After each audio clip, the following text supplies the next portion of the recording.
வணக்கம் நேயர்களே. இன்று மே 4 2026 திங்கட்கிழமை.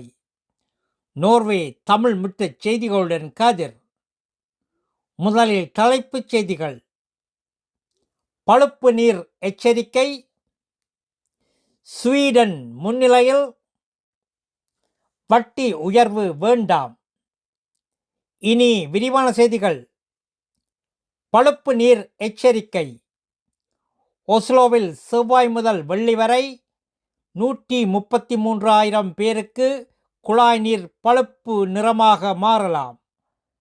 இது நீர்வளங்கள் மேம்பாட்டுப் பணிகளால் ஏற்படுகிறது. ஆனால் கவலை வேண்டாம், அது குடிக்க பாதுகாப்பானதாம். ஸ்வீடன் முன்னிலையில். உணவுக்கான வரி ஸ்வீடனில் பாதியாக குறைக்கப்பட்டதால் விலைகள் சரிந்துள்ளன. பழங்கள் மற்றும் காய்கறிகளும் குறிப்பிடத்தக்க அளவு மலிவடைந்துள்ளன.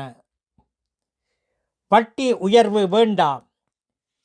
ஓர் ஆய்வின்படி நோர்வேயில் 2 பேரில் ஒருவர் கடன் சுமை மனநலத்தை பாதித்ததாக கூறியுள்ளனர். நடுவண் வைப்பகத்தின் வட்டி உயர்வு மேலும் சிக்கலை ஏற்படுத்தும் என எச்சரிக்கின்றனர்.